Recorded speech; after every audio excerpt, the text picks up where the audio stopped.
শাহানাজ কিচেনে আপনাদের স্বাগত জানাই। আজ আমি আপনাদের শিম আলু বেগুন টমেটো দিয়ে ছোট দেশি টাটকা ট্যাংরা মাছের চচ্চড়ি এই সুন্দর রেসিপিটা খুব ইজি প্রসেসে করে দেখাবো। দেশি ছোট টাটকা ট্যাংরা মাছগুলোর গায়ে সামান্য নুন, হলুদ গুঁড়ো, লঙ্কার গুঁড়ো আর সামান্য সর্ষের তেল মাখিয়ে মিনিমাম 15 থেকে 20 মিনিটের জন্য রেখে দেবো। 3 টেবিল স্পুন সর্ষের তেল ভালোভাবে গরম করে নিয়ে ম্যারিনেটেড সমস্ত মাছ গরম তেলে দিয়ে দিলাম। গ্যাসের ফ্লেম একদম হাই করে মাছগুলো ঢাকা চাপা দিয়ে ফ্রাই করে সমস্ত মাছ হালকা করে ফ্রাই করে নিয়েছি। এবার সব তুলে নিচ্ছি। বেগুন ফ্রাই করা হয়ে গেছে, এবার তুলে নিচ্ছি।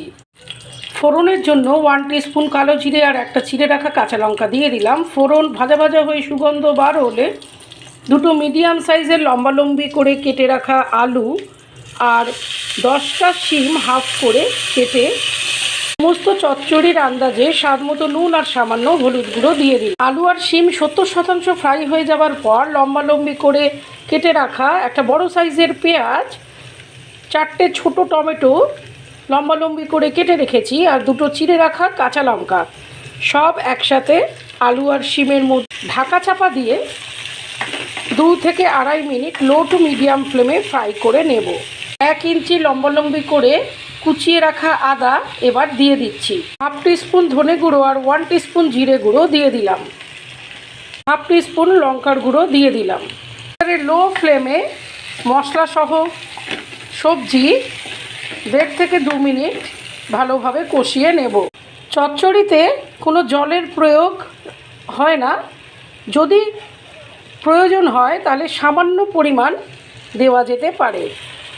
ফ্রাই করে রাখা মাছগুলো দিয়ে দিলাম। মাছ সহ সবজি ভালো করে নাড়াচাড়া করে নেব। আর ফ্রাই করে রাখা বেগুনগুলো দিয়ে দিলাম।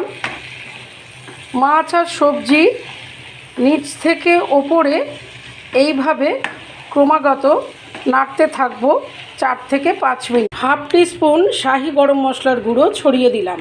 সামান্য কুচিয়ে রাখা ধনেপাতা দিয়ে দিলাম। এবার ঢাকা চাপা দিয়ে 2 থেকে 2.5 মিনিট একেবারে লো ফ্লেমে হতে দিলাম। দেশি ছোট টাটকা ট্যাংরা মাছের চচ্চড়ি রেডি হয়ে গেছে।